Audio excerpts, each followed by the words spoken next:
condition.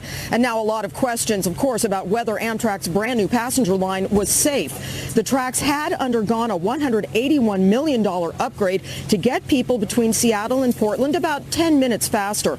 But technology that can slow or stop a speeding train was not in use yet on this stretch of track. And one local mayor had recently predicted the new line would lead to fatalities with the trains traveling so close to traffic and pedestrians. In a statement, Amtrak said, quote, "At this time, we will not speculate about the cause, and we encourage others not to speculate as well." But at some point, Amtrak and federal investigators will have to explain why this train was hurtling 50 miles over the speed limit. Meantime, back live here, you can see the huge cranes are lifting away the wreckage. It is tough going in this steady downpour, but southbound Interstate 5 is a major artery here in the Pacific Northwest, indeed along the entire West Coast. Rob and Jillian, highway officials are hoping to get this stretch of freeway back open sometime later today. Back to you. Frightening images. It Take a look certainly at that. Claudia, thanks.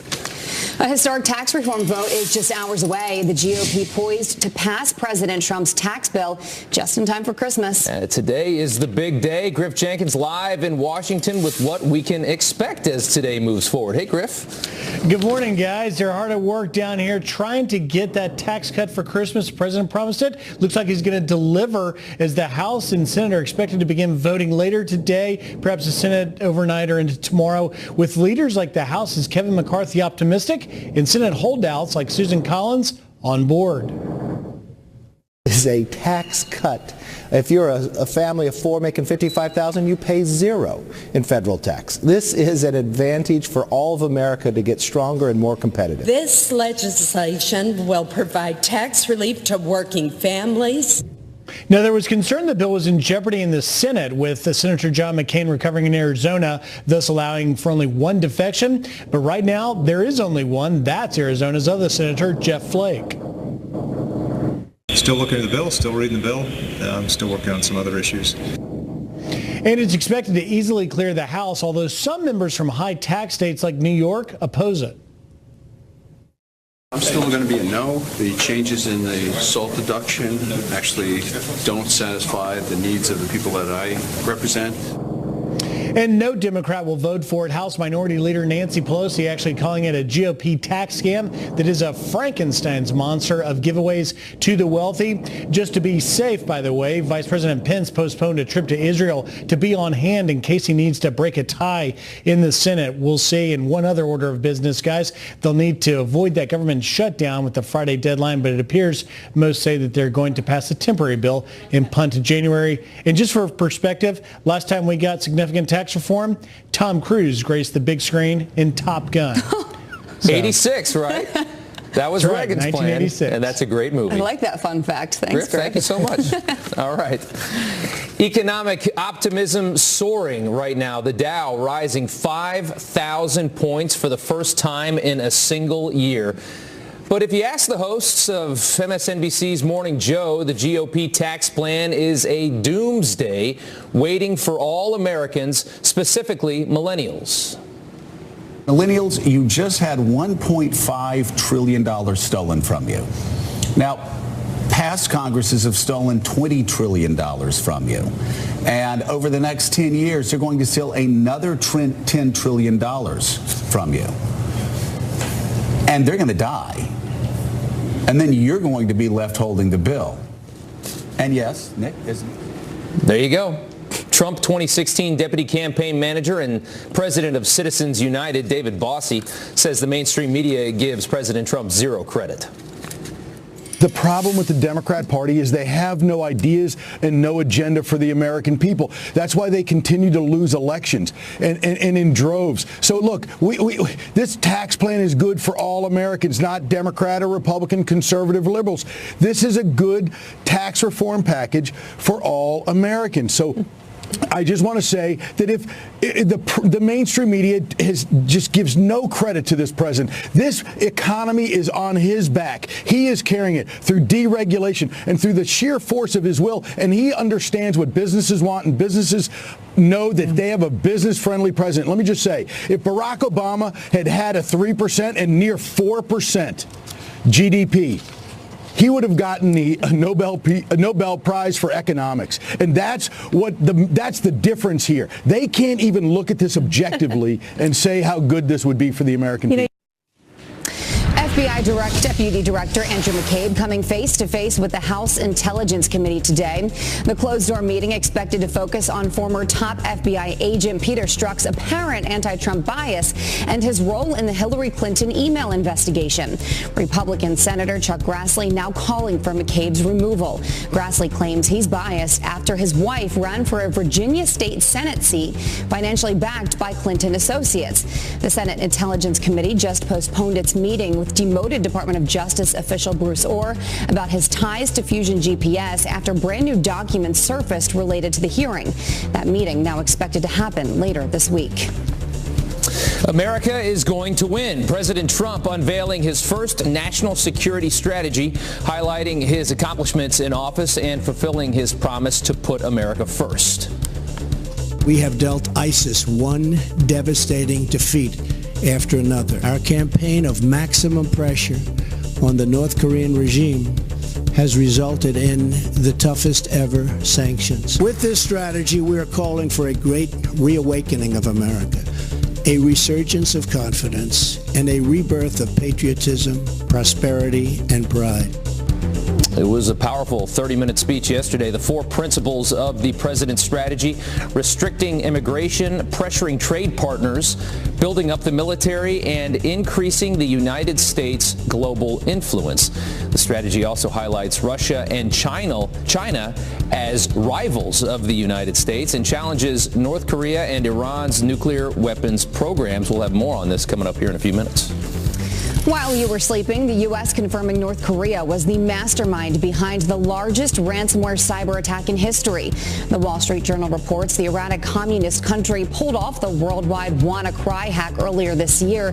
The attack kidnapped 230,000 computers, including hospitals, in 150 countries and caused more than $4 billion worth of damages. He's accused of killing a teenager and injuring more than 20 people in Times Square and now plans to claim he is insane. Richard Rojas' lawyer saying he'll likely enter an insanity defense. Rojas is facing charges including second-degree murder for allegedly driving up onto the sidewalk and hitting pedestrians in May. Authorities say he then got out of the crashed car and yelled, quote, "I want to kill them all." Well, delays stretching into another day after a crippling blackout at the world's busiest airport. New video shows the extent of the electrical fire damage that left Hartsfield-Jackson International Airport in Atlanta, Georgia, in the dark for nearly 11 hours. Crews still working to make repairs. In all, more than 1,400 flights were canceled on this very busy travel week, leaving thousands of passengers stranded right before maybe the busiest, the holiday travel weekend that is coming up.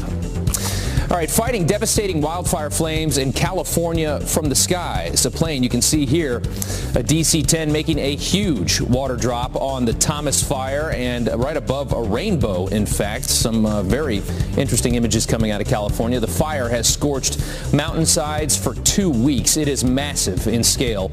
The fire has killed 1 firefighter battling those flames. Actor Rob Lowe actually stepped in to thank some of the heroes fighting this blaze, feeding them dinner at his California home after they saved his neighborhood. We love that. What a nice gesture. Prince William and Duchess Kate unveiling their adorable family Christmas card.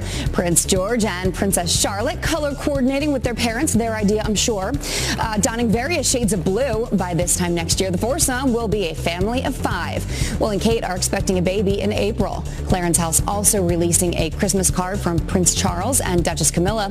It was taken during the Duchess's 70th birthday party. Great photos. There's your royal update. Yes. All right, 12 minutes after the hour, President Trump putting America first in his national security strategy. Our next guest says this bold speech puts the Obama administration's policies to shame. Wait a minute. A cartoon president coming soon. Give me an Emmy. Late night host Stephen Colbert getting animated with his attacks on President Trump. And it's a Christmas miracle. Hangover-free booze, so they claim. What? Is about to become a reality. We shall see.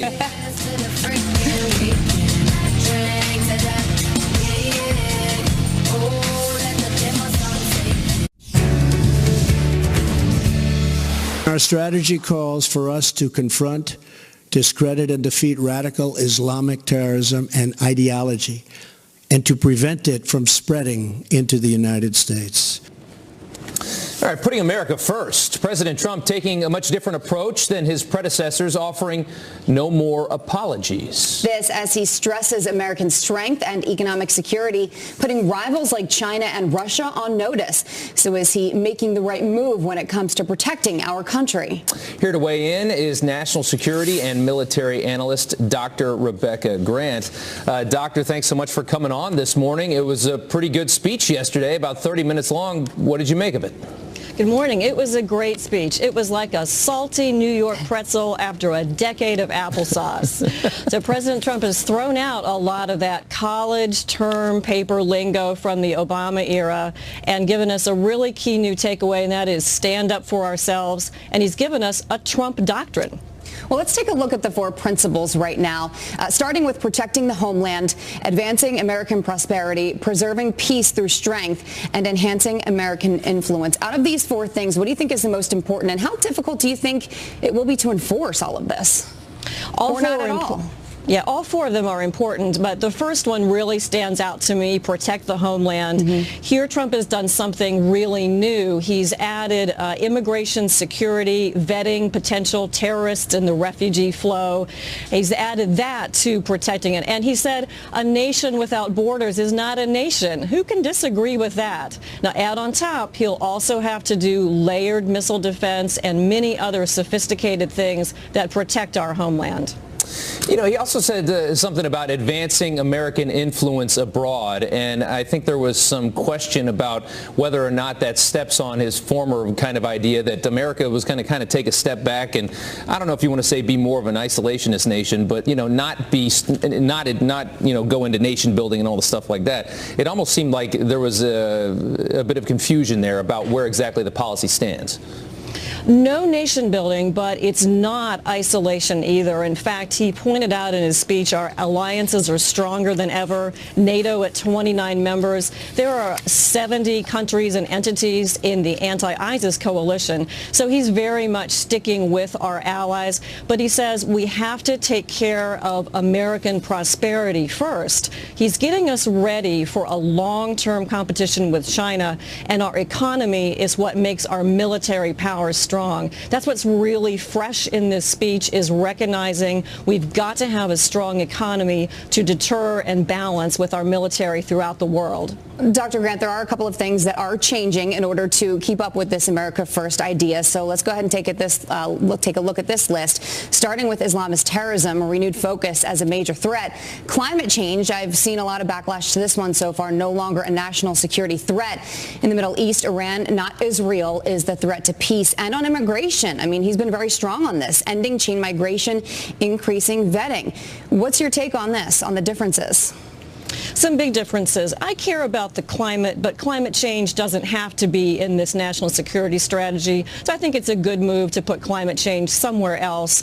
He's talking, of course, about Iran. We know what he's refused to recertify the Iran deal. Don't forget, there's almost a mini Cold War going on between Iran and Saudi Arabia. So with Iran rests a lot of the future of the Middle East. He's rightly called out that we've won a big victory against ISIS. Iraq is now almost 100% free from ISIS influence. Huge win, and he rightly thanked our military for that.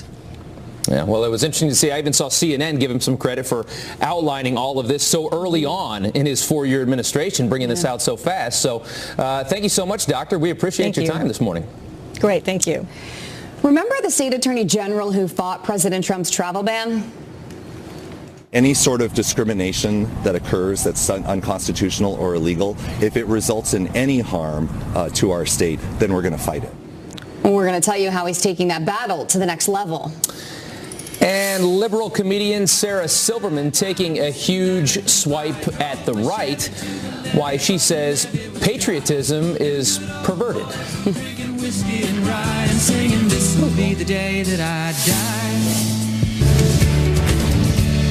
Good morning and welcome back. Taking aim at President Trump and slamming his signature campaign promise of America First. Yeah, comedian Sara Silverman even calling patriotism perverted. Kelly Wright is live in Washington with more on all of this. Hey, Kelly. Rob and Julie, good morning to you. Look, here's the buzz on comedian Sara Silverman. She loves America, but she said in an interview with Vice that as a nation, quote, we're so divided and we can't even agree on the facts of what we're fighting over. Having said that, Silverman, the host of her own show on Hulu, I Love You, America, is creating quite a stir with her comments about what she says is the current state of the nation. Silverman adding in her interview, patriotism is perverted. We're not on the same page of what it means.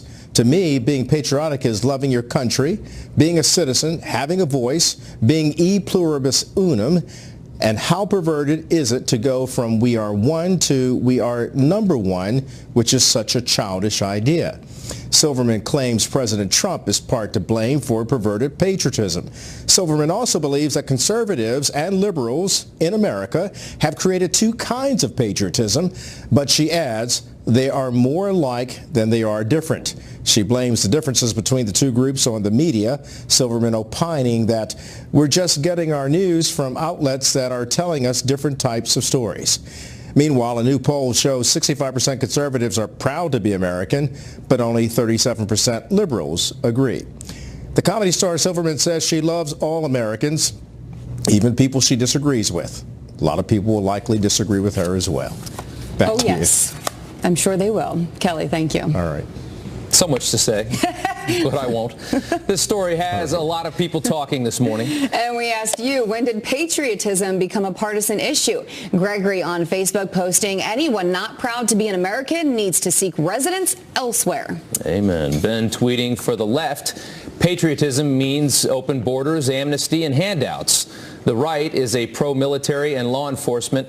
American pride is empowering and should be political proof. And Elaine on Twitter writes, quote, when they took the Pledge of Allegiance out of the classroom to accommodate non-citizens. We want to thank you for your comments. And by the way, you can keep them coming because I'm sure a lot of people have a lot to say about this one. So, in some other news, Stephen Colbert makes a living bashing our commander-in-chief, and now his attacks are getting even more animated. Wait a minute. Our cartoon president coming soon. Give me an Emmy.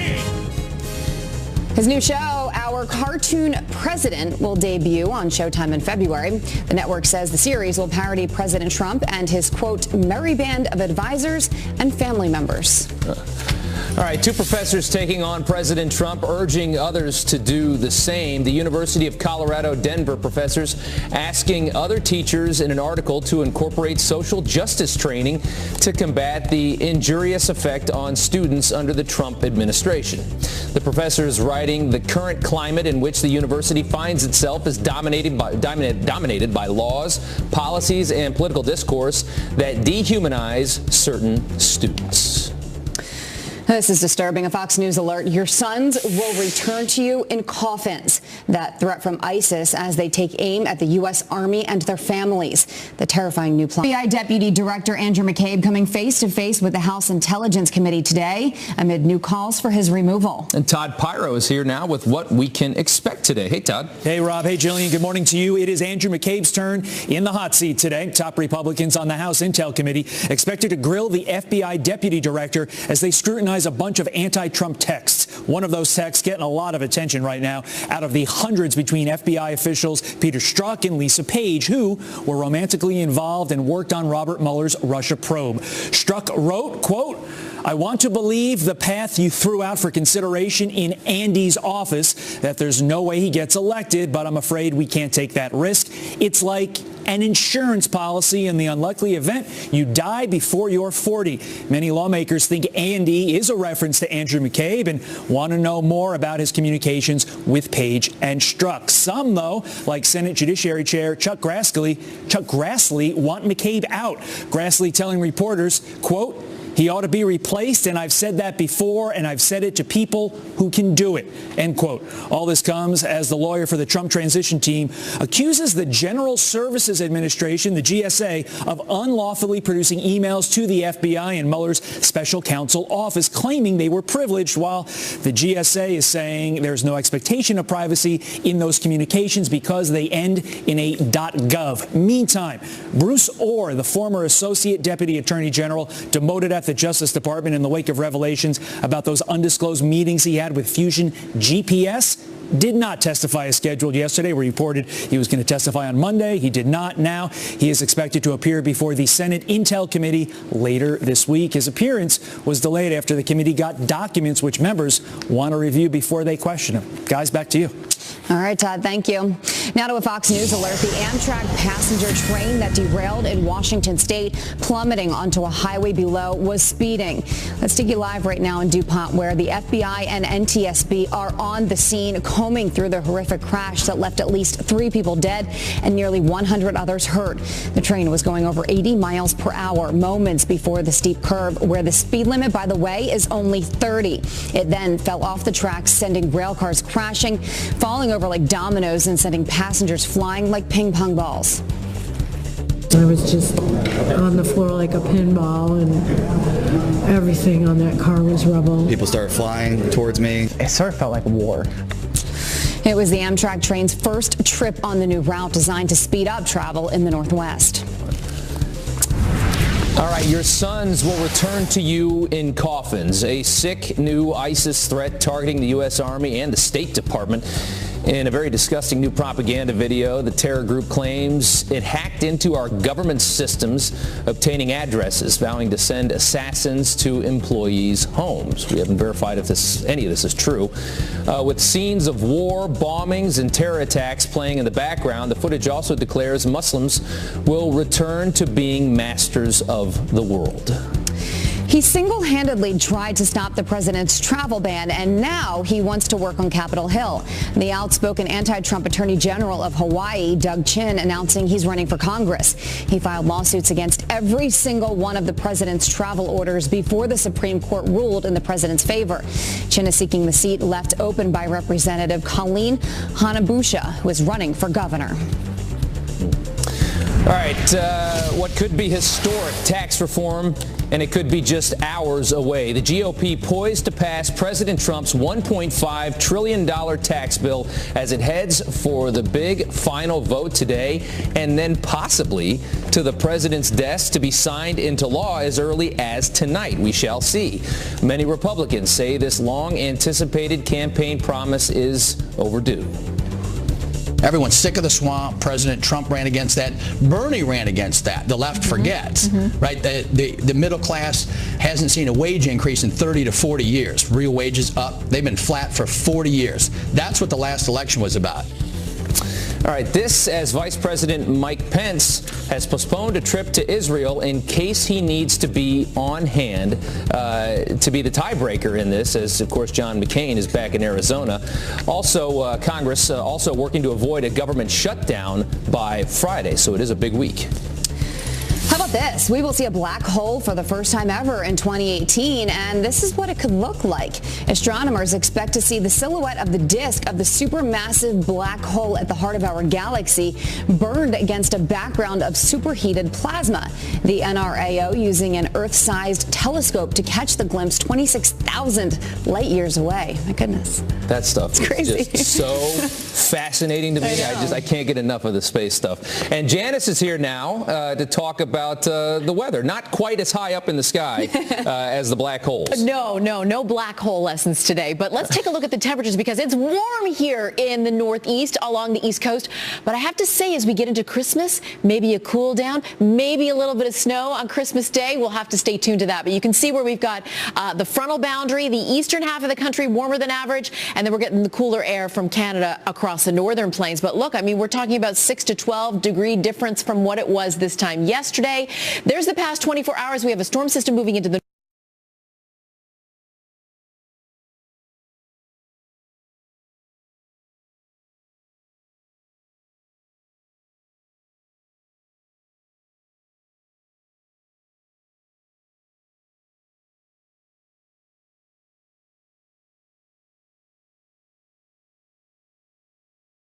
Warm and humid and a lot of moisture for the southeast. But look what happens to the northeast. Is that snow I detect across New York City, upstate New York, and New England? It is possible, as we are expecting a change in the forecast as we get into Christmas. But for now, it's weirdly warm here across the East Coast. It is. That forecast looks fun. It's keeping the weather people in business. Yes, it is. Right. Thank you. Right? Thanks, Janice. Stay tuned. It is 37 minutes after the hour. The media brushing aside the Mueller team's bias scandal like it's no big deal. Conservative media is fueling that divide right now. They are fomenting a constitutional crisis. Yes. What they are doing could lead to violence. Our next guest says they won't report on it because it doesn't fit their narrative. And wondering what not to say at your Christmas party? The most annoying word of the year has been revealed. Can't wait. 48 over 120 equals x over 100, and then you cross multiply and get the value of x. Whatever. I'm getting cheese fries. Good Tuesday morning. The mainstream media continuing their assault on President Trump and his agenda. But is the press using its power to distract from the administration's major accomplishments? Here to help us break this down, break down some of the most vicious attacks on the Trump agenda is the managing editor of Olympic Media, Katie Freites. Katie, there's so much to talk about in this segment here. The first one we want to get to is how the mainstream media has covered what appears to be some severe bias and maybe throwing the election, an attempt to throw the election by the FBI. The mainstream media appears to hate this story, which is just amazing to me. And they say that it puts America's security in danger to report on it. I want you to listen to this montage here real quick. This has been a months-long, orchestrated, frankly pathetic, and also dangerous attack. It's a real example of the divide in the country and how conservative media is fueling that divide right now. They are fomenting a constitutional crisis. Yes. What they are doing could lead to violence. And I mean, we're talking about real texts between FBI agents investigating the president and Hillary Clinton, texts that appear to show them wanting to throw the election to Hillary Clinton. And this is their response. You can't make that up. It's amazing. You can't. And look, everyone has biases, right? But these biases they found in Mueller's team. He's running a leaky ship. He's not running a tight ship. And those biases were enormous. You could see in those text messages he was completely pro-Hillary Clinton. He hates President Donald Trump. And for people to turn around and say, no, that's normal. Don't worry about it, guys. It's not a big deal. Republicans are making something out of nothing is outrageous. It just goes to show that the media has essentially become an extended arm of the DNC. They are going to push anything Democratic they can. And when they can objectively look at something like this and say, you know what, this doesn't look good for the investigation, this seems shady, they can't even go that far. Everyone has an opinion, right? I think that's safe to say, and I think that everyone understands that. But I think part of the problem is when you're a journalist, when you're a news organization, you're supposed to be telling the truth to the people to let them make up their own opinion. When will we get back to that? If you can answer that question for me, I would love to know. But you're absolutely right. Punditry and commentary have taken priority over good journalism, over telling the truth, over being able to lay out the facts to people and let them determine what they want to think about a scenario. It's all about how I feel, my view of the world. No, lay out the facts and let the people decide. Well, I tell you what, let's go over to tax reform now, because this is the big thing that could happen today. And I mean, if you've been watching how the media has been handling this story and looking at it, it's almost like Nancy Pelosi has been writing the scripts for some of these shows. I mean, it really isn't. It's scary the way they're handling this so one-sidedly. You're right. I mean, Nancy Pelosi, this whole thing, like, it's bad. It's really the only way to sum this up. They try to make it seem like people are going to be dying in the streets. That's absolutely not true. And I'm not sure what they're getting out of this. I'm not sure what the end goal of this kind of almost propaganda, anti-Republican propaganda is going to get them. Finally, let's talk about ISIS right now and the fact that a lot of outlets are underplaying the defeat of ISIS. We have a map here that'll show the distinction between 2015, January of 2015 under the Obama administration versus now, October of 2017. I mean, this is serious business we're talking about. This is a big threat. You're absolutely right. And I honestly believe that this is the most egregious example of the partisanship in media right now. The fact that how many lives have been saved, how much freedom has been restored to people in these areas in Iraq by pushing out ISIS. And no one's covering it because it's not about how much Coke Donald Trump drinks or the McDonald's burgers he likes or some other ridiculous thing that he tweeted. I don't think it's fair to the American people to not tell them the good work that their military, their people are doing overseas, and to not see that because what? You don't like Donald Trump and you don't want to give him a win is silly. It is. It's sad. It is really sad. The ISIS thing is so sad because that has been such an incredible accomplishment for everybody in the world, not just for us, not just for Republicans or a particular party. Thank you so much, Katie, for coming on this morning. Yeah, thank you. All right, was Hezbollah given a pass by the Obama administration? This is a really eye-opening new report that's just been revealed, and lawmakers now are demanding answers. Before we get to that, let's check in with Brian Kilmeade to see what's coming up on Fox and Friends. Hey, Brian. Hey guys, I'll see you guys shortly. Meanwhile, in the next 14 minutes, we're going to be preparing for these topics. Judge Andrew Napolitano talking about the Russia investigation. Is it true it could last another year, or is it true it could end rapidly, exonerating the president? Newt Gingrich will be here talking about the year that was and the tax reform that would be, and Sara Huckabee Sanders on the messaging coming from the White House, pushing back against the media today. Stuart Varney's going to be here. He was born in England. Now he's an American. He wants to talk about this tax plan and the soaring economy in response. And Congressman Jim Jordan is convinced the FBI did not want Donald Trump elected. He'll expand on that. Don't miss a minute, and I urge you to please get dressed.